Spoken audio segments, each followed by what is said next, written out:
Welcome to the Chasing Goalpost podcast, where we share personal finance, investing, and business insights with a community of active income earners looking to achieve their own goalposts.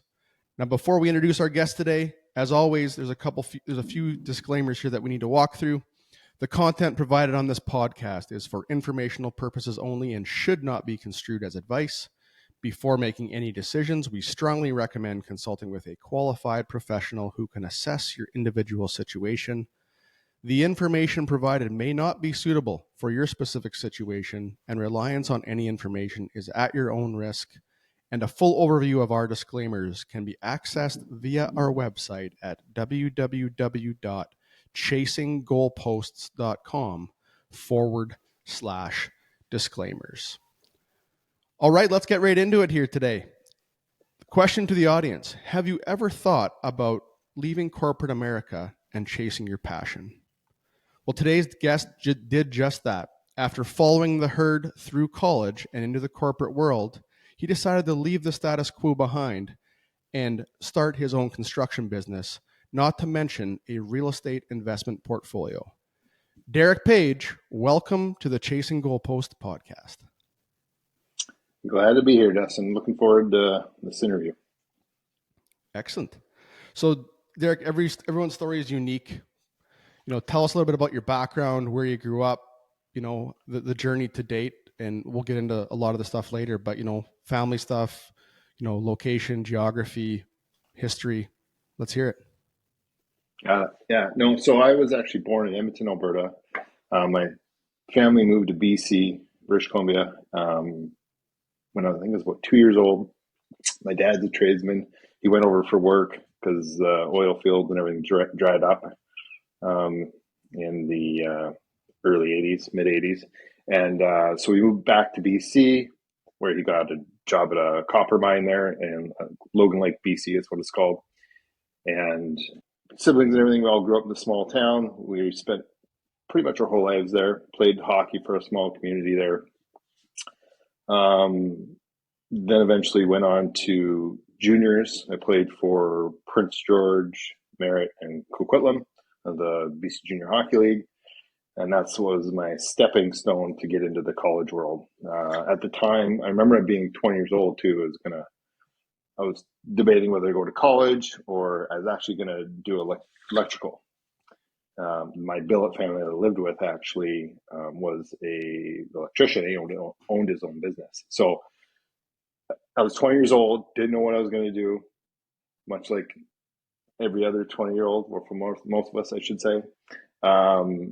And finally made the decision. Actually, one of your guests, Barker, recruited me to come to Superior, Wisconsin, to play Division III hockey. So that was in 2004, 2005.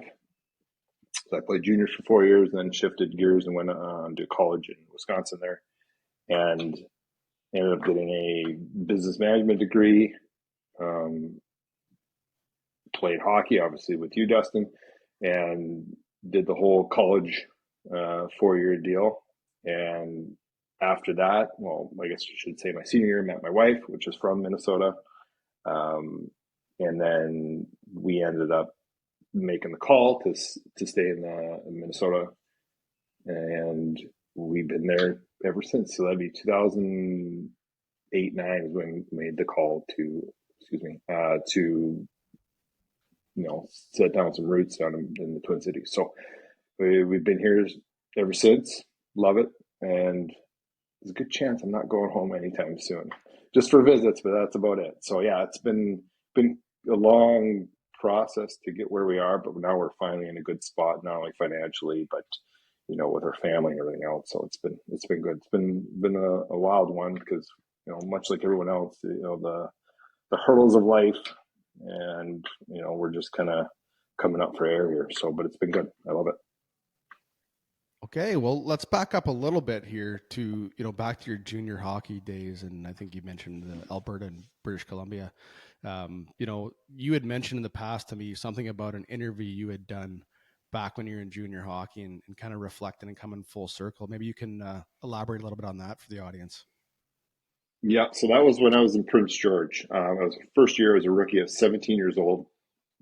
And back in the day, it's not like it is now, but we made actual DVDs that we would send off to universities to try and get a scholarship, right? So I was going through some of my old, you know, memorabilia from like my junior days to do it every once in a while to make sure I still keep in touch with my roots. But I was going through it the other day, looking at the old hockey pucks and photos and all that stuff, and I came across this DVD, and so I actually had to pull up my old computer to get because my new Mac doesn't have a accessibility to throw the old disk in, so I ended up throwing it in my old Mac, pulling all the dust off of it and throwing it in there. And I happened to do an interview, and I totally forgot about this. Don't even remember it, but so I throw it in. I got like the dyed hair and all that stuff, and 17-year-old kid. And one of the questions was, "What do you see yourself doing in the future?"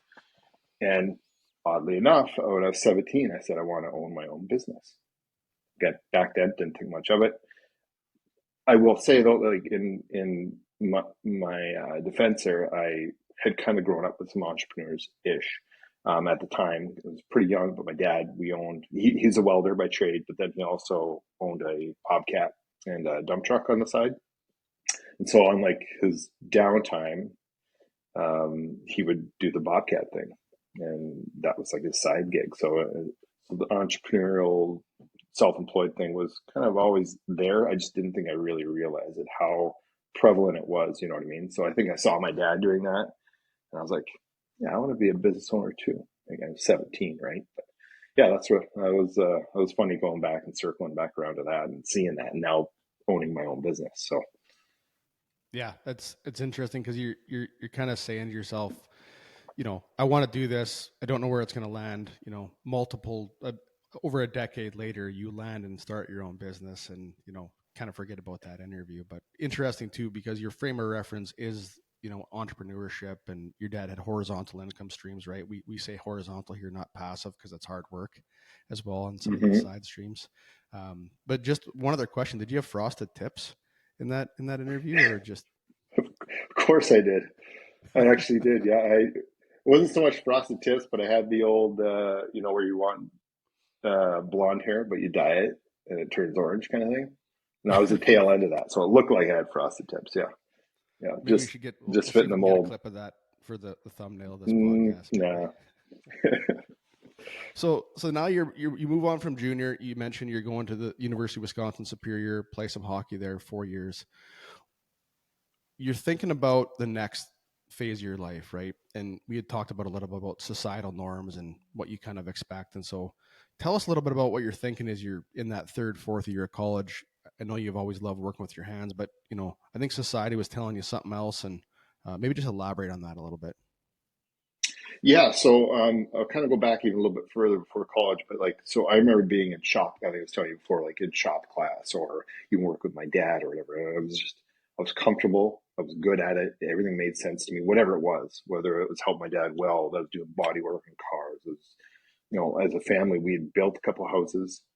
We flipped two houses as a family, um, and I remember being 15 and my dad would be like, hey, you're working with the electrician today or the plumber. And I'd be crawling around the crawl space with, 14, 15 years old with the plumber, excuse me. And I don't think I really knew, like, was actually learning at the time. So, yeah, it was pretty cool. And so, anyway, so that kind of streamlines into, sorry, I got a tickle in my throat, goes into college where I actually worked maintenance at the university while I was playing hockey there and going to school. And this kind of leads into your question is my first 2 years probably in college, I didn't have a clue what I was going to do. You know what I mean? Like you're kind of starting to be groomed into like, okay, you get your degree and then you shift into the corporate world. Like and it didn't even have to be said to you. That's kind of a norm and a known at the time, right? And so you get year 3 or 4, and then all of a sudden you're like, okay, I really got to start, you know, eyeballing a corporate job, if you will. And it was a weird situation though, because when I graduated in '08, the same year you did, but my wife and I, we were struggling on where to go. I'm from Canada. She is from Minnesota, the United States here. And we were like, well, what are we going to do? And and it was 2008, 2009, which the economy was in shambles, lack of a better term. So it wasn't much work out there. So we ended up going to Edmonton for 1 year, actually. Um, and I worked in like a warehousing job because it was the first job and the only job that I could really get right away, right? And then we ended up shifting gears after and then things really started kind of falling apart late 2009 because I was in the oil and gas industry there. And things started, you can kind of see it coming, and I was like, okay. So then the mind shift was like, okay, so my wife's an RN. She had a job offer back down in the States. So I'm like, you got to take it. Because there was a gray area. We didn't know what was going to happen. So we, again, shifted gears, started leaning on her and her career. And so then we went down to the Twin Cities and got set up there. And then I'm waiting for my paperwork. I'm sure you can relate to all this. And then that's when I was like, I need something stable and secure, right? And then that was the first thing, is corporate, right? Because I mean, realistically, it should be safe. You got your time off, you get your PTO, you know what I mean? You get regular hours, regular paycheck, which is what we needed at the time. So I wasn't thinking, own my own business right away, especially with the economy the way it was. And I just needed something safe, for lack of a better term. So, yeah. Good. Well, yeah, that makes sense to me. You're looking for a little bit more security, stability coming into that to kind of to lay a foundation for per se. Mm-hmm. So let's walk through a little bit as you enter corporate America, right? Shortly thereafter, what type of roles did you not mentioning companies, but what type of roles did you engage in within the corporate world? Yeah, that's a great question. So when we came down here, again, the economy still wasn't great. It was early 2010 at this point now. Um, Again, one of those things where you get down here, I didn't know what I was going to do. I was waiting for my paperwork to come in so I could legally work in the States. And then you used to start reaching out to whoever right? Like I was just like, because there was no jobs. I remember applying for forklift jobs and stuff, and nothing. Like just it was a wild, crazy time, very different from what it is now. But actually, Seth Reed is the one that connected me with my first job, and it was dispatching for a trucking outfit. So I did that for, what was that, 3 years, I think, or so. I worked for a company that managed refrigerated carriers, trucks. And then, let's see, after that, and then I shifted again. Then I did, instead of working for the carrier, I shifted for the actual company that was hiring the carrier. So I shifted roles, basically just flip flop. And then I was looking for transportation for moving commodities for another company that I'd switched over to. So then I was there for another 3 years, did sourcing, supply chain, making sure basically we had enough raw goods for us to manufacture what we needed to manufacture. So that brings us in 2016, and that will probably lead into your next question, I'm sure. But that's where I was in the corporate world at that point about 6 years, and then that's when the old balloon started popping in my head of what I could and should do. Okay, so that's good. You're right on track here. Yep. 2016, you've been in the corporate world now from, let's call it 2009, 10 to 16. So let's call it 6-7 years, if that's accurate. Yep. And then in 2016, you kind of said, okay, this isn't for me, right? And you struck out on your own. And I think a lot of people have thoughts about that, right? I want to go out and start my own business, or I want to go out and do my own thing. And a lot of time, something stops them, right? And I think it's hard work, it's risk. There's fear there for sure. But I mean, walk us through a little bit of that. That first year as you transition out of there. I mean, was it an easy transition? Was there ups and downs? Was there peaks and valleys? Just trying to understand. Yeah, so I'll kind of go back even a little bit before that, because I remember, I think I was talking to you before, but I don't want to say the epiphany, but with the moment where I was like, I need to do something different, right? So I was sitting at my desk. I'd sat at my desk for 6-7 years, And I was working on this one team. I had a great team. They were awesome. I loved going to work every day. Even in the corporate setting, I still enjoyed doing it. But all of a sudden, people started chasing promotions internally. Not me, because I was happy and complacent where I was making good money, and I had a great team. So I had no real push to leave and do my own thing. Again, I was comfortable, right? And I've kind of always been the person to be in that comfortable state, and I'm okay with that. But anyway, so what happened was a bunch of people within my team started getting promoted. I was like, well, if they're getting promoted, I should probably do that too, right? So then I did that. I got promoted twice within like 6 months because I was chasing it, actively chasing it, right? So I kept getting bumped up in pay and but I remember doing the first one, and I was just like, God, this is not what I want. You know what I mean? Like, the team wasn't great. Nobody talked to each other. Um, there was just no camaraderie in it, and playing on college sports teams and stuff. That's a huge part of my life, and it probably always will be. So anyway, so I got promoted once, and then I got promoted again. And at that second promotion, that's when the light bulb turned on or turned off, depends on how you want to look at it. And I was at that pivotal moment, I was like, I'm done. Like, I can't do this. I can't sit at a desk anymore. So I didn't obviously check out right then and there, but then the wheels started turning. Okay, well, what can I do? What do I want to do? What do I like to do? And we were talking about before where I had those uh, two brothers that I worked with on my first team that I really liked. They were great. And they're big real estate guys, like huge real estate. They love it, right? And so what happened was I saw them shift gears, and they made the leap to go out on their own and do their own real estate thing. And we talk about real estate all the time at work, the three of us. We always kind of bounce stuff off each other all the time. Again, it was premature. We didn't know what was going on. We didn't know anything about it, right? Before you actually educate yourself, sink your teeth into it a little bit. But anyway, so these guys shifted. They went out, did their own thing, and this was probably 4 months prior to me packing it in. And I saw them doing it. And I was like, and they're like, I don't know, 7 years younger than me. And I'm like, I don't have time to waste. You know what I mean? And so I kind of sat back and I started thinking about it. And I remember going home and telling my wife, like, I think I'm going to quit and start my own construction business. She's like, what? Like, she wasn't too sure, right? Because again, her and I, like, security and safety has been like her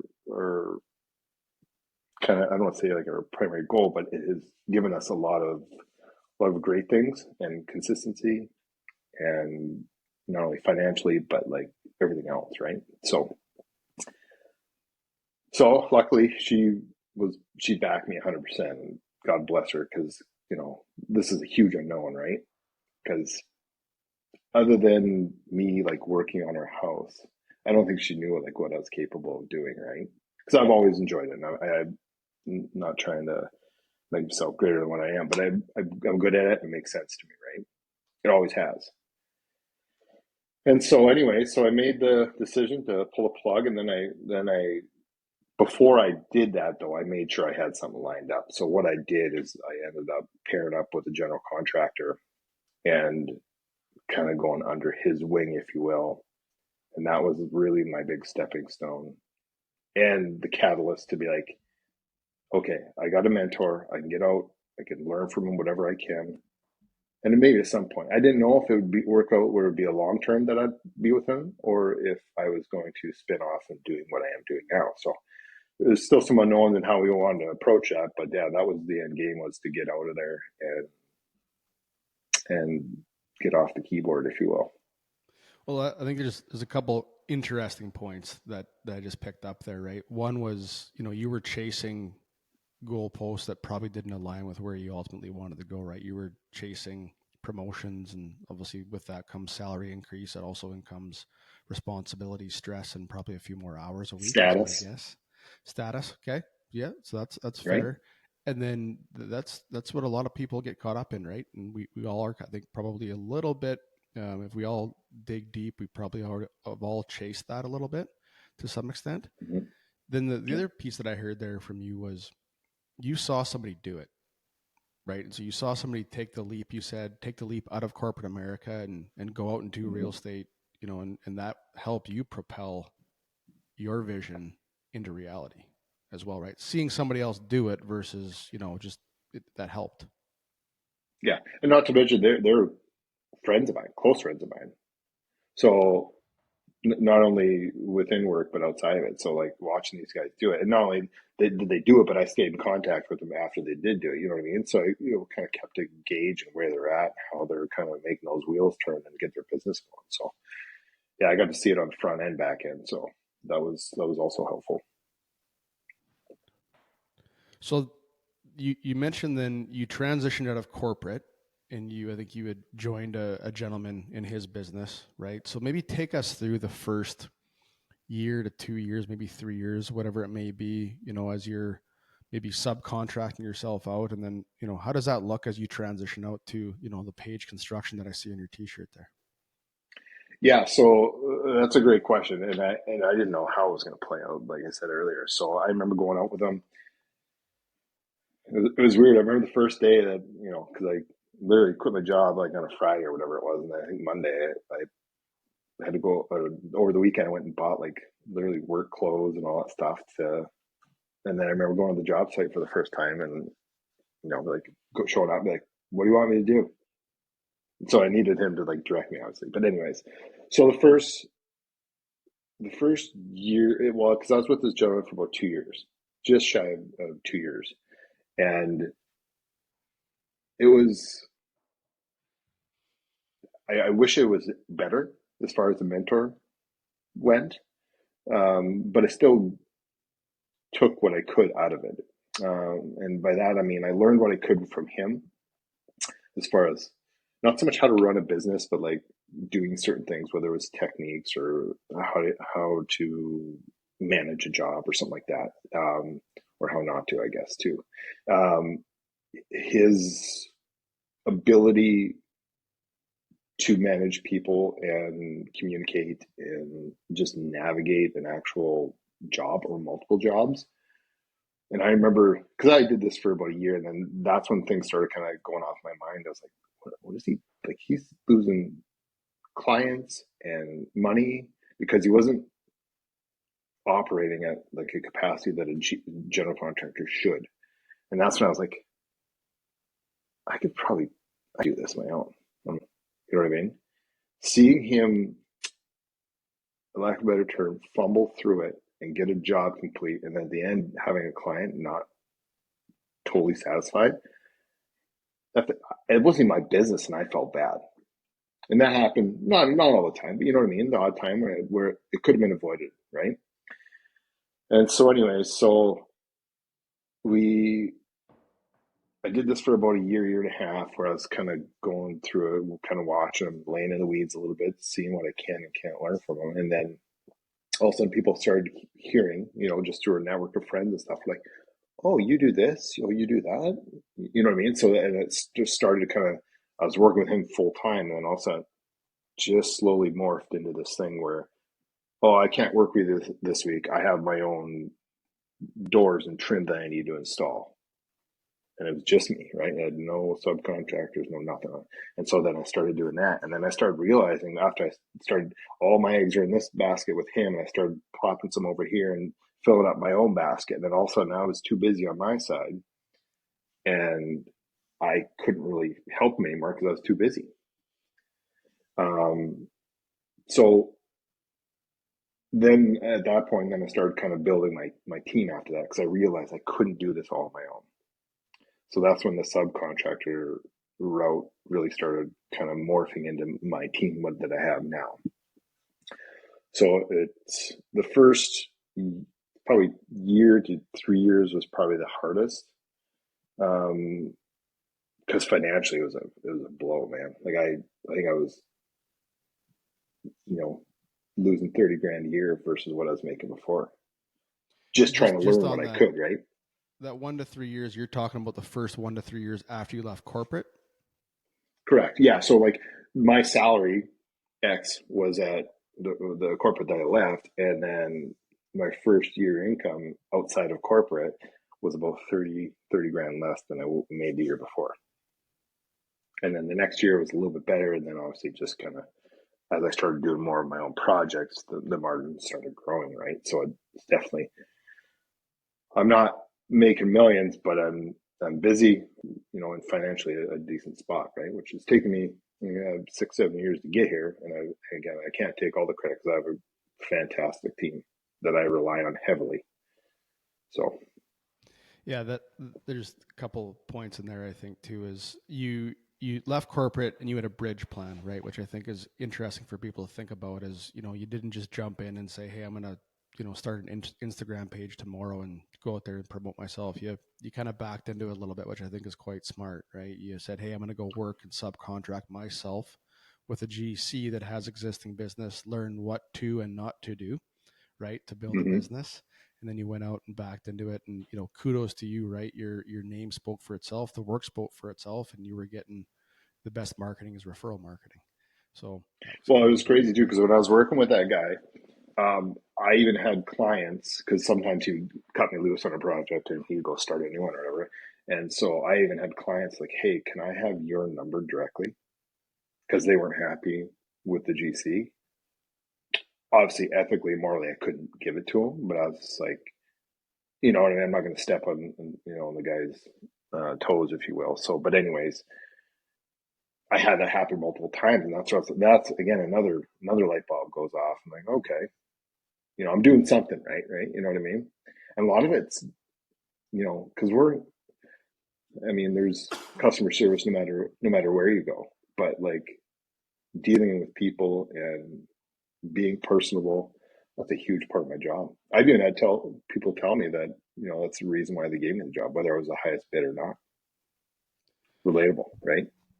Yeah, so that's interesting. Your work speaking for yourself, and you're getting referrals within that. So that's the other piece here. I think that you just mentioned was you're 6 to 7 years in now. Obviously, you got a lot of years ahead of you. We all know that, but I think a lot of people see success in business as overnight, right? And as everybody's like, "Oh, I'm a 6 to 7 year overnight success story," right? Is essentially kind of what you're saying here. But just Yeah. give us a little thought process or give us some background on as you start the jump out on your own. You build Paige Construction, and from then until now. I mean, what does that evolution look like?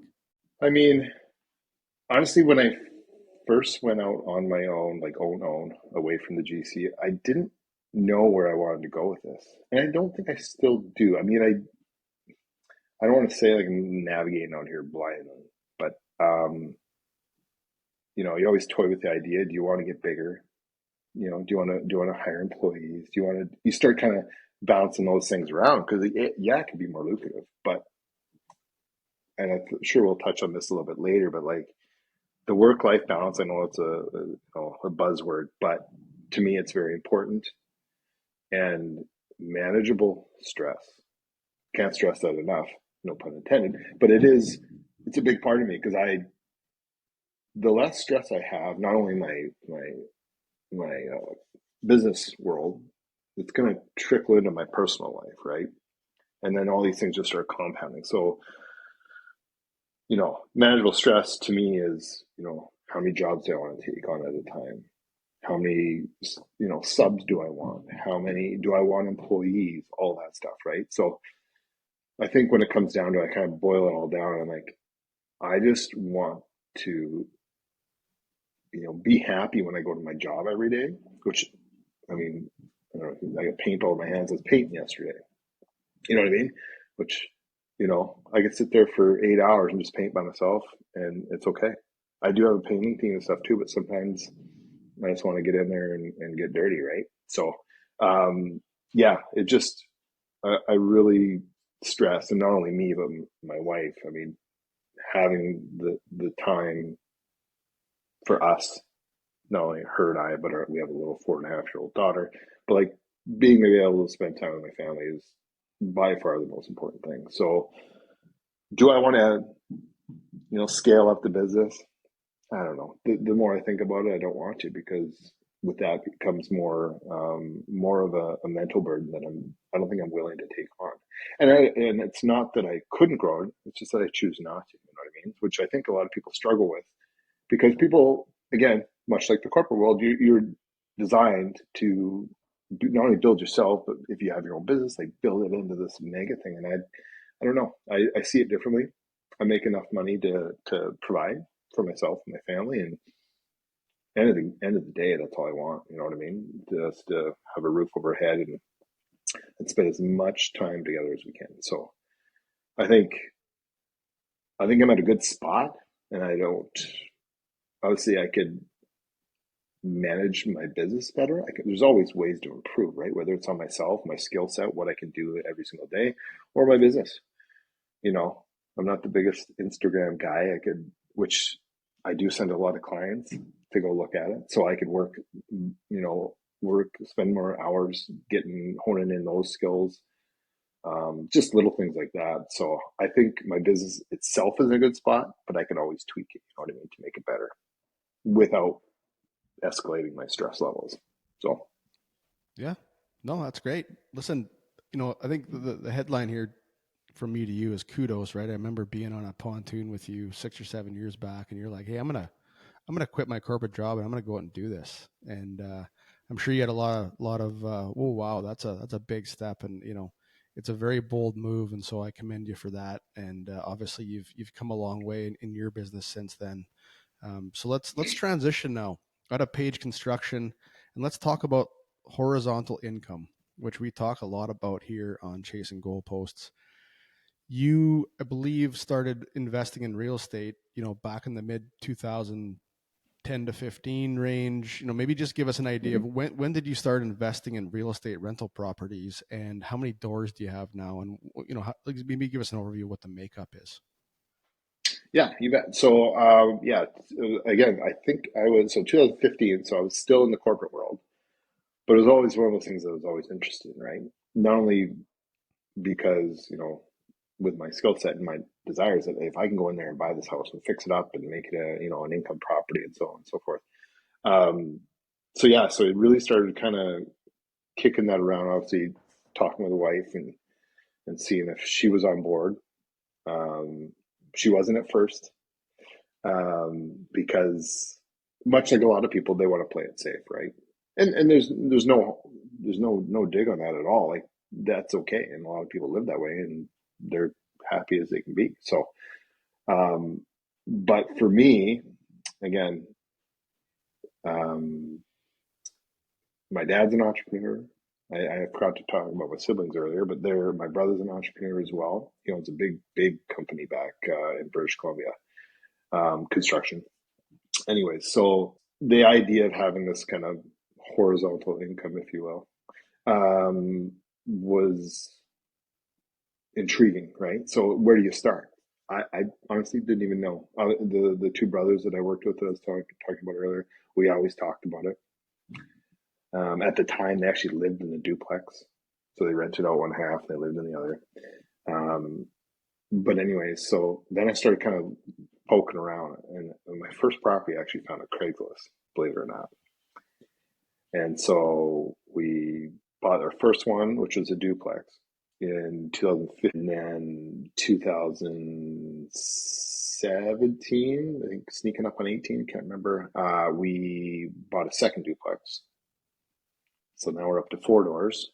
And then just this last year, so 23, we bought a single family kind of down the street here. We renovated it and rented that out. So we have a total of 5 doors, two duplexes and one single family. So That I want to key on something here, because I think, typically when people buy houses or investors buy places, it's, maybe off market deals or on MLS. Craigslist is not the first thing that comes to mind. So maybe just walk us through that one. I think that's a pretty unique and cool story that most people don't think about Craigslist when you're buying a rental property. right, and I think it was 2015. So Craigslist obviously isn't what it is today. You know what I mean? The stick and pin comes with it, but as one of the things, I was looking all over the place, right? Whether it was MLS, whether Zillow, whatever it was at the time, you know what I mean? And this one popped up, and I was like, that one looks pretty good, right? So I went in there and I sent him a message, like, yeah, you want to come look at it? and had the realtor that we bought our personal property. I just reached out to her like, hey, I got this deal kind of in motion. I need you to facilitate it for me, right? So you don't really need to do anything. I already negotiated with work. We just need to get the paperwork done. So yeah, that was a weird one. But having it done through a realtor, there's a little bit of security doing it that way too, right? So um, yeah, and I'll kind of go back to, I remember again my wife being a little unsure about this, but then so we got kind of established. We got the renters in there. But there was one already in there, and then one we had to place. But so anyway, so we started kind of getting the income coming in off it, and obviously paying our mortgage, and we're like, that's bringing in $1,000 a month. We're like, oh, this works. Not only did I, because I in my mind I knew it was going to work, but like actually seeing it, it was one thing, and then only that, but like making the wife a believer, and she was like, "Holy smokes, this is great! This has covered 80% of our mortgage too." You know what I mean? So right then we're I don't want to say we're mortgage free, but like we don't have any, as long as everyone's paying rent, which we've been very fortunate, knock on wood, that for this whole stretch we've been investing, we haven't had any issues. But um, yeah, so seeing that work, and that was when we're like, let's do this again. Obviously, we don't have money. I know we can kind of touch on how we financed all these and stuff, but you know, building, because we're not the ones that spread ourselves too thin. We're really calculated on our money, and we're very much aligned. That's one thing my wife and I we've been very lucky that we kind of think in the same pathway. So that has made things very easy as far as how we want to spend, allocate resources to build the portfolio. So yeah, we're like I said, we're at 5 doors, and we're open to get up to maybe 10. That's the idea, to get that income coming in. So that was gonna be my next question. So ultimately, you want to get a 10. I want to pause here a little bit just too, because I think when people think about real estate, investing in real estate, and setting themselves free, right? And freedom means different things to every people. And you just kind of said, hey, like if everybody's paying their rent, it's paying my rent too, right? Which I think that's the goal, right? To some extent. Mm-hmm. I mean, a lot of people think you have to have 250 properties or 250 doors to achieve that, right? And so I think, walking through this with you, having 5 doors, you just mentioned your ultimate goal is 10, right? I mean, that's pretty interesting for the audience, I think, to hear. Now, the next piece of that, right, is okay, you've got 5, but let's maybe back up a little bit and talk about, how do you get to 5 from a financing standpoint?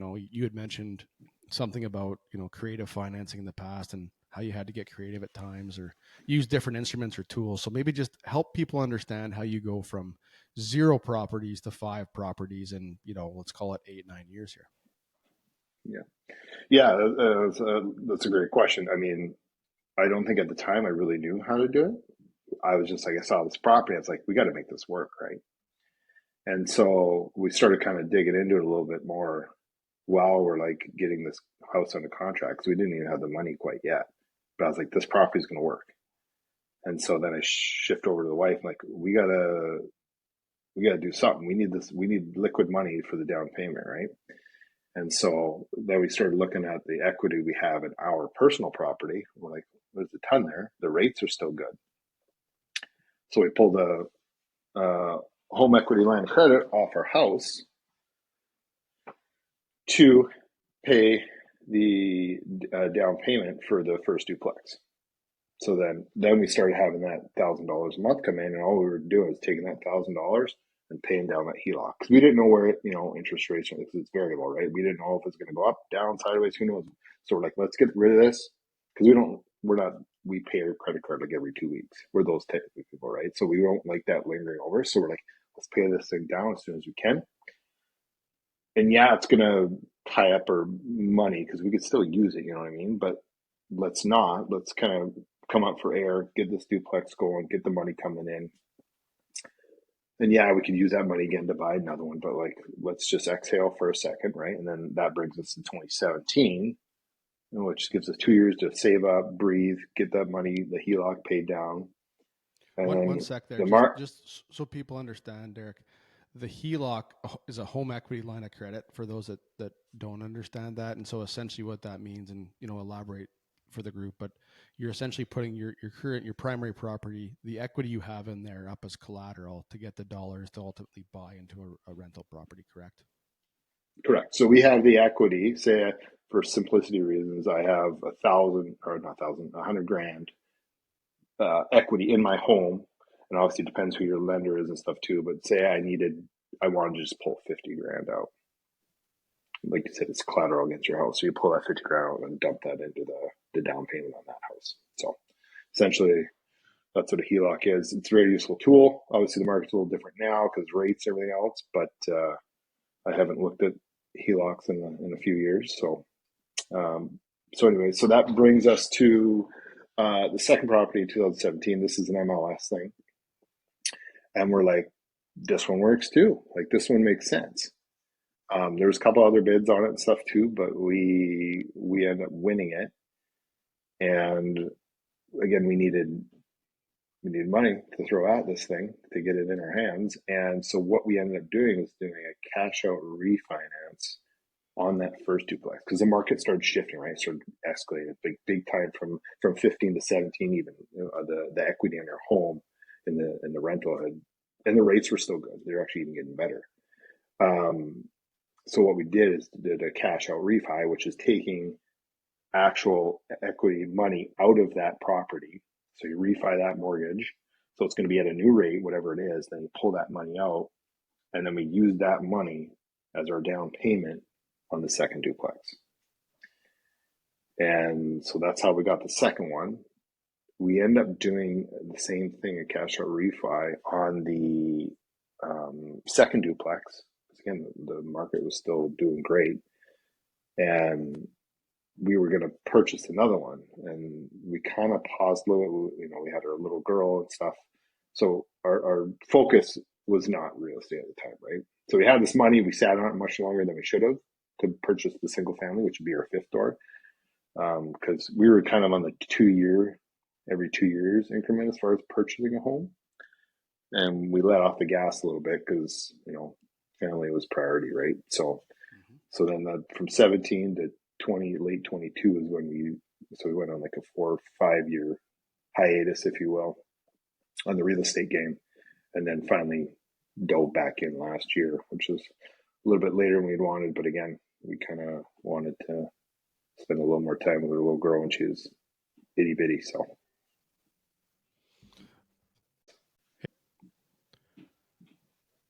All right, so very interesting, right? So you're up to 5 properties, and so a lot of people have this thought of I need more money, or I don't have the money to get into real estate. And so, what you've done is essentially you've built went from 0 properties to 5 properties with creative financing in some way, shape, or form. So the first property, you put a home equity line of credit against your primary residence, you get that first duplex. When you go to get the second duplex, you do a cash out refi in the first duplex, roll that into the second duplex.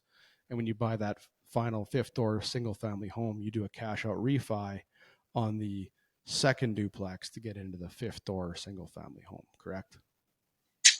Correct. Yep. Awesome. Well, there you go, everyone. There's ways to do it. You just got to get creative, right? Especially if you don't have the money. There's HELOCs, there's cash out refis, there's obviously other situations like hard money and etc. But you're a walking example of how you can get that done, man. So kudos again to you. The next question I have for you is, as we kind of wind things down here, is what kind of advice would you give your younger self now that you know what you know about yourself and about your journey? Yeah, that's a great question. I don't even there's no real right way to answer this, but like, I was fortunate enough to have the bloodline, of entrepreneurs. So seeing it firsthand is huge. So the people that like don't have that, I mean, it's okay to take these risks and go on your own, whether it's with a business, whether it's real estate, whatever it may be. But all I can say is like, just be calculated with it. You know what I mean? Make sure you do your front end homework. Much like what we were talking about before we started here, Dustin, was, you know, getting the pod up and running and all that. But like, you did your due diligence, right? And I think it's a risks are okay as long as you're calculated, right? And if you fail, that's okay too. You know what I mean? Like it's going to happen. Like I haven't hit home runs in all the jobs that I've taken on. Sometimes I break even, um, which is still okay because I'm still um, keep my business moving forward. So again, be calculated, know what you want to do. I mean, as much as you can know, and just educate yourself. And I'm telling you, man, the joy of like seeing even what I've done, or even like my brother for that matter, like morph whatever they've decided to do into something, and whatever that something may be. Like I said, my brother wanted to have this big construction company, and I'm like this little pod, and I'm happier than I've ever been. You know what I mean? So again, just be sure, calculated, educate yourself, and just do it. It's fun. Great advice and words of wisdom who's from someone who's gone through it. So one of the questions we ask everyone on chasing goalposts is it's a tough question, but makes you stop and think a little bit. But what are you chasing? Again, the $1 million question. Yeah. I mean, for me, I touched on it earlier, but, and again, I know, like I said before, it is a buzzword, but like the work-life balance, man, it's number one in my life. And the manageable stress, like I said, because if I have, the end of the day, if I'm happy when I leave the house, I'm happy when I come home, my life is going to be so much better. Not only mine, but the people around me, right? So, um, who knows how long everyone's going to be here, and I want to enjoy. And every day when I go out that door, I just want to like, let's go make something, whatever it may be. So, yeah, the ability to just be happy, for lack of a better term. Just I want to enjoy what I do, and because that will trickle. If I enjoy what I do every single day at work, it's going to trickle into everything I do. So, That's great. Wow, man, we've gone through a lot here today. I mean, if you think about it, junior hockey in Canada, college hockey in the U.S., entering the corporate world, exiting the corporate world, starting your own business, building a real estate portfolio. I mean, there's been no shortage of excellent information here. We want to thank you for that. As our audience looks to find Derek Paige, what's the best place to find you? Is it LinkedIn? Is it Instagram? Just give us an idea of what. And when we're done here, just for clarity, I will post this in the show notes as well for people. But where's the best place to find Derek?